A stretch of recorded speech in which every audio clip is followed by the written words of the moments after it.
we see people all the time going through something, but very seldom do we act while they're going through something.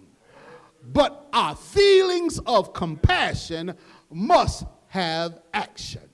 If your feeling causes no response, that's not compassion. See, as Christians, what we feel must cause us to act. And again, I talked about all of our neighbors on the border between Mexico and the U.S.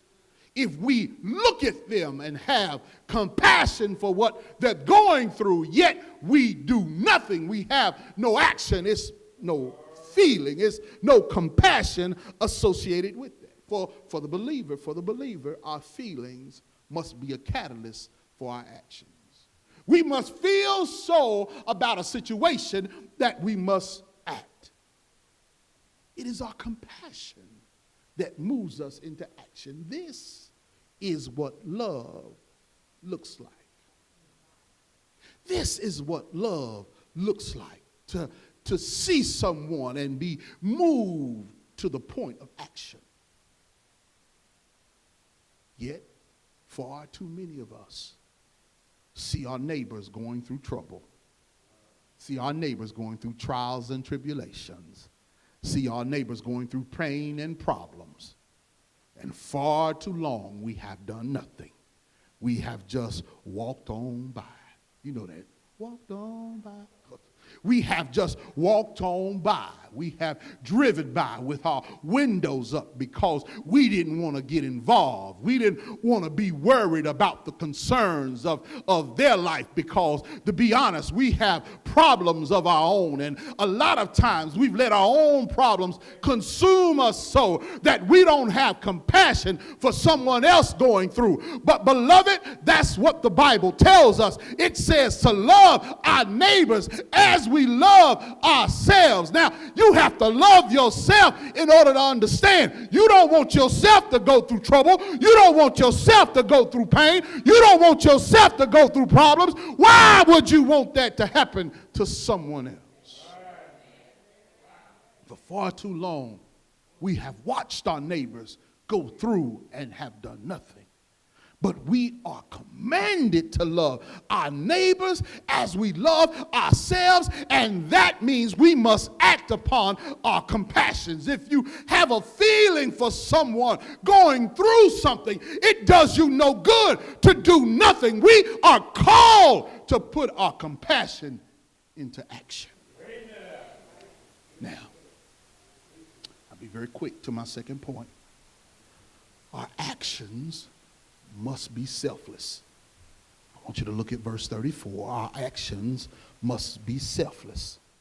So he went to him and bandaged his wounds, pouring on oil and wine, and set him on his own animal and brought him to an inn and took care of him. The Samaritan took care of this certain man, his neighbor. He put his neighbor on the back of his horse. He bandaged his wounds and put medicine on his wounds. And he took his neighbor to an inn. In other words, he ministered to him in his time of need.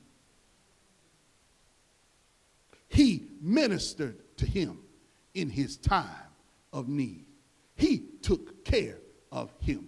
That's what it means to minister to someone, to take care of them. And you minister to them in their time of need. Amen, somebody. See, in order to minister to someone, your actions must be selfless. Not selfish, selfless. There is a big difference between the ish and the less. See, there are some of us whose motives are selfish. We minister because we want to be seen. We want to be patted on the back. We want someone to acknowledge what we've done. We want somebody to pay us back when we get down. We want to be looked at as somebody great. So we do things in order for somebody to see how good we are. And I said, that's how you know the difference between someone who is really a child of God and someone who really loves the Lord as they supposed to, and love their neighbors as they self, is that they do things when no one else is looking. They do things for others when no one else can pat them on the back and when no one else can pay them back. That's how you know someone is really trying to do the work of a minister, is to minister to someone in need without looking for someone to pay you for what you've done. See, but far too often, we have struggled. We want to do something. We want someone to acknowledge us. We want somebody to have us to stand up and say, oh, look at sister and look at brother, what a good job they've done.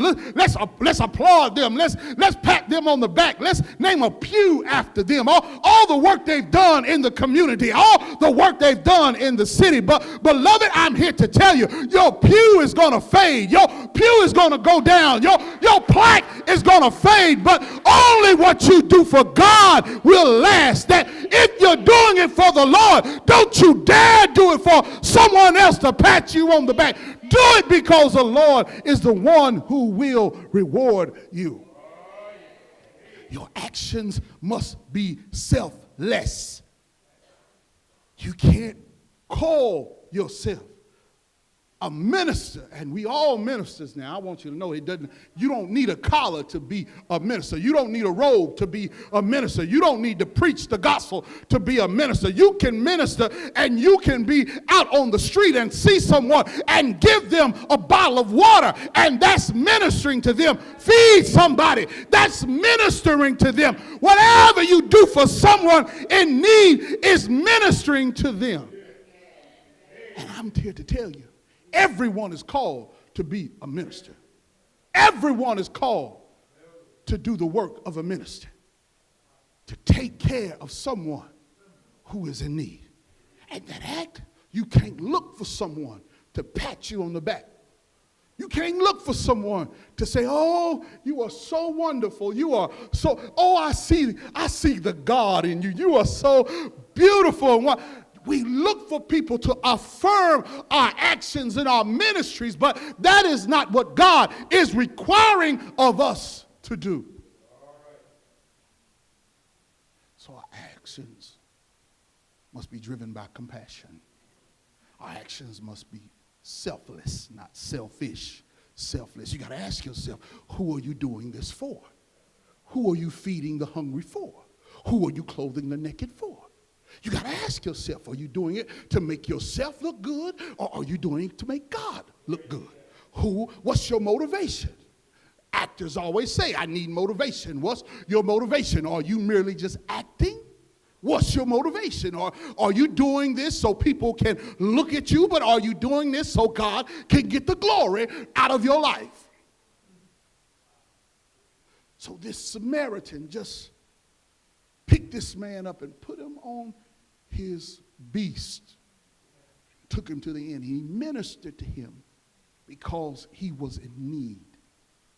Your actions must be selfless. And finally, before I take my seat, our actions must be sacrificial. When the Samaritan left the next day, this is verse 35, on the next day when he departed, he took out 2 denarii, gave it to the innkeeper, and said to him, take care of him, and whatever more you spend, when I come again, I will repay you.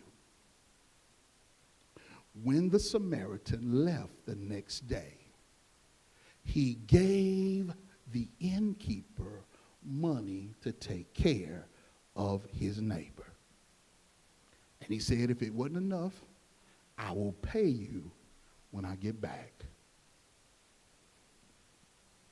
The Samaritan's actions were sacrificial because it cost him something. I'm going to say that real slow. His actions were sacrificial because it cost him something. Cost is a part of being sacrificial. You have to give up something. That's what it means. giving up something for the sake of others. That is what it means to sacrifice. Giving up something for the sake of somebody else. I have to ask, when was the last time you gave up something for someone else in need that couldn't pay you back? I need to say that. I had to put a disclaimer on the end, because a lot of times we do stuff for one another, but we have an expectation that they pay us back. I want to tell you, real sacrifice will cost you something. Real sacrifice will cost you something. Giving up something for someone in need is sacrificial. I'm glad he put the coins in there, 2 denarii. That's just to show us that it's going to cost us something. Because in this day and age, most of us identify costs with money. You get what I'm saying? We identify costs with money. A lot of times when we say it's going to cost you something, we begin to reach for our wallet, our purse. You say, how much is it going to cost me today to be a good citizen? How much is it going to cost me to eat here? How much is it going to cost me to watch this movie? How much is it going to cost me? So we identify cost with money. But I'm glad that's not the only way you pay. Okay. Cost, it also will cost you your time, and it will also cost you your talent. It will also cost you your talent. It will cost you your time, your treasures, and your talent. So many times, I noticed something in this day and age, that it has become easier for us to give our money than it is for us to give our time. I've noticed something, that it is easier for us. It's easier for me to get a donation out of you than it is for me to get an hour out of you. It is easier for me to ask you to give $5 toward the cause as opposed to giving me 5 hours for the cause. It's easier for me to ask you for a donation, cause let me tell you, in this day and age, I have more money than I do time. That's what most people think. I can always make more money, but I can't make more time. So most of us are saying that I would rather give you $1, preacher, than to give you my time. But it's becoming to the place where money is not the real cost of sacrifice. See, when God has you to himself, when he has all of you to himself, it doesn't matter what it is, you'll pay the cost. If he has you all, then he has your time, he has your talent, and he has your treasure, and you don't mind giving any of that to the cause of Christ. But when you see someone in need, and you decide to be sacrificial, I'm going to tell you it's going to cost you something. It's going to cost you something. That is the sign of a neighbor, is that a neighbor is willing to be sacrificial. A neighbor, if he doesn't have $5, might sit with you all day. A neighbor, if he needs something, if the neighbor needs something, the neighbor will give what they have to you. But we don't live in that age. Very seldom do we give sacrificially of our time and our talents and our treasures. He is asking us to say, who is my neighbor? And he is asking us to say we love our neighbors by our actions, and our actions must be sacrificial, and our actions must be selfless. See, so whatever you do, you can't look for someone to pat you on the back. And whatever you do, it's going to cost you something. It's going to cost you something. What are you willing to give to a neighbor in need? And I'm not just saying somebody you like now. Remember, a neighbor can be anybody. What are you willing to give to a neighbor in need? What are you willing to give to someone that doesn't look like you, doesn't talk like you, not the same color as you, doesn't believe like you? Because the Bible has already established that anybody in need is your neighbor. So what will you give to your neighbor in need? You don't even have to like them, because he tells us to love our enemies, that even our enemies are our neighbors. Have mercy, somebody. So I ask you, what will you give? See, it's easy to give to someone you like. Oh, let me help you. It's easy to give to someone who looks like you and talks like you and walks like you. It's easy to give to someone that you are living right next to, and they borrow butter from you and you borrow eggs from them. It's easy to give them something, but I'm talking about the neighbor that you don't like, that you roll your eyes at, that you cut your teeth at, that you cuss and fuss at. I'm talking about that neighbor, because God calls us to say, what will you do for that neighbor in need?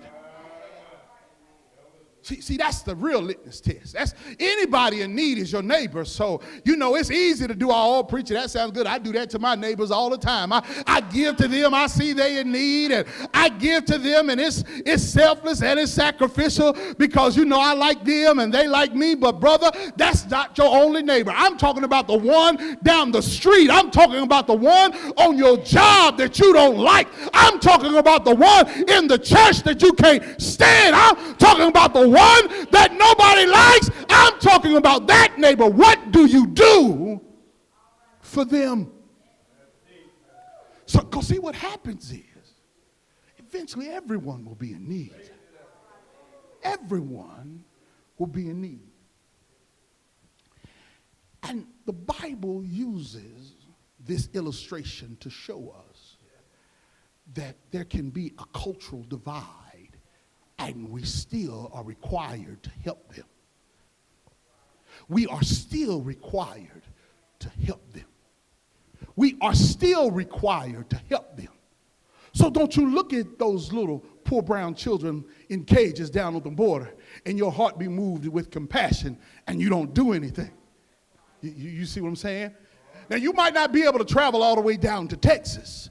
Oh, but you can do something for the cause to show your neighbor that you love. Because guess what? The little brown children are not only on the border of Texas, but right down there on the corner of Louisiana. They are right on Stonewall. There are some little brown and little white and little black children down at the end of Stonewall that are in just as need as those on the border. There are people that need to be fed in this community. There are people that need to be ministered to, that are in trouble, that are down on their luck, and God requires of us, the church. We live in Lonsdale. When was the last time we helped someone in Lonsdale? When was the last time we went out of our way to help someone that doesn't look like us, doesn't talk like us, doesn't believe like us? God is requiring of us that on that great day, when we stand before God, He's not going to ask us what church we went to. He's not going to ask us anything else but what we did for the least of them, we've also done to Him. I want you to know, I want you to know, I want you to know. Time is out for us playing church. Time is out for us playing church. He requires of us to love our neighbors as we love ourselves. And I thought about this on the way to church, that maybe the problem is we really don't love ourselves. Maybe the problem is we have a hate complex with ourselves. Maybe we don't love ourselves enough to love someone else. Now, the Bible just assumes that you love yourself. I like the fact that it says, as you love yourself. It assumes the fact that everybody has a desire for self-preservation, for self-love, but that's not always the case. But I'm here to tell you this morning, before I take my seat, we are required to love our neighbors. And they can be anybody, any shade, any color, any creed, any gender, any disposition. It doesn't matter if they saved or unsaved. We are required to love our neighbors. That's how people know that we are Christians. The old song says they will know that we are Christians by our love. Not by the songs we sing, not by the church clothes that we wear, not by the service that we attend, but they will know that we are Christians by our love. Not that we sing the songs of Zion, not that we dress up in nice shirts and ties and dresses and we come to church, that we're busy from 11 to 12:30, that we're busy on Wednesdays and sometimes Thursday. They don't care about that. They will know that we are Christians by our love. How will they know that you're a Christian? When you love them and they don't know why. When you give to them and they don't know why. And they ask you, why are you doing this for me? It's the opportunity for you to say that I am doing it to you because God done it for me. He loved me first. And he told me to go out and love you. He loved me when I was a wreck. He loved me when I was messed up, when I was tore up from the floor up. He loved me when I didn't love anyone else. God loved me enough. He loved me, and how do you say he loved me? He sent his son Jesus to die for me on an old rugged cross called Calvary. How do you know God loved me? Because he said he loved me so much that he sent his son to die for my sins. That while I was yet in sin, Christ Jesus died for me. Oh, no greater love than this, than a man lay down his life for a friend. That's what I'm talking about. What manner of love is this? He stretched his hands high. He hung his head low. And he died for my sins. But the Bible says that he laid in a borrowed tomb for 3 long days. And on the 3rd day, he got up with all power in his hand. That's how I know the Lord loves me. He got up for me. He got up for me. He loves me so. He loves you so. No matter who you are, no matter where you come from, no matter what you've done, God loves you. And he requires of us to love our neighbors as we love ourselves. Oh, everybody to your feet, everybody to your feet.